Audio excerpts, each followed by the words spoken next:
paz do Senhor Jesus, meus irmãos, bom dia.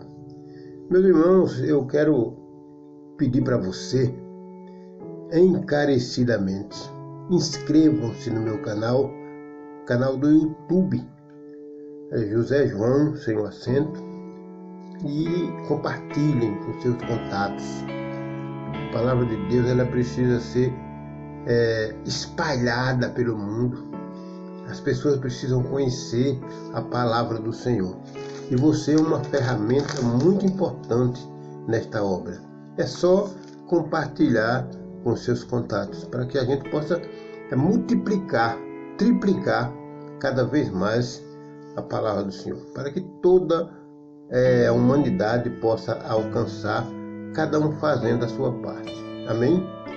Então, continuando nos estudos do Evangelho de Lucas, capítulo 22, versículos 19 e 20, que diz assim: E tomando o pão, tendo dado graças, partiu-lhes e lhes deu, dizendo: Isto é o meu corpo, oferecido por vós. Fazer isto em memória de mim. Semelhantemente, depois de cear, tomou o cálice, dizendo: Este é o cálice da nova aliança, no meu sangue derramado em favor de vós. Amém? Glória a Deus. Meus irmãos, no devocional anterior, nós iniciamos falando da última ceia, onde Jesus ordenou os discípulos que fossem num determinado local e preparasse a ceia, levasse pão, frutos, vinho, para que fizesse a ceia, que tornou-se sendo a última ceia.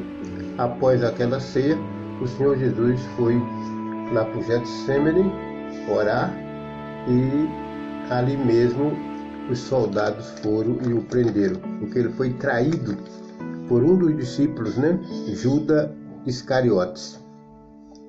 Então, meus queridos irmãos, a Santa Ceia do Senhor foi a última ceia. A Santa Ceia, meus irmãos, é um dos sacramentos da Igreja de Cristo. É um dos sacramentos ordenado pelo Senhor Jesus para que os discípulos continuassem e passassem para a humanidade. Então, hoje, as igrejas de Cristo, elas ceiam, elas praticam a cerimônia da ceia. Então, se você é um motivo, uma verdade de que as pessoas, os cristãos, eles precisam estar reunidos em igreja. Essa ideia que muitos têm, que não precisa ir à igreja para amar a Deus, esta ideia, ela não é verdadeira. O povo de Deus, ele precisa se reunir porque é mandamento do Senhor.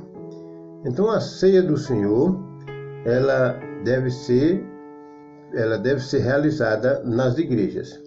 Então, outra palavra que o Senhor disse: fazer isto em memória de mim. Então, Jesus ordenou que nós continuássemos fazendo aquela cerimônia, a cerimônia da ceia do Senhor. Então, meus queridos irmãos, eu quero esclarecer sobre o pão e o vinho. O pão e o vinho são uma representação. O pão não é a carne de Cristo, assim como o vinho também não é o sangue. Ele fez uma representação, do corpo sólido, que é o pão, e o vinho, que é a carne. Ou seja, foi o sacrifício que o Senhor Jesus fez por nós. Ele deu o seu corpo, ele deu o seu sangue para a nossa salvação, para que nós pudéssemos ser salvos através do sangue poderoso e precioso do nosso Senhor Jesus. Amém? Um beijo no seu coração e até o próximo devocional.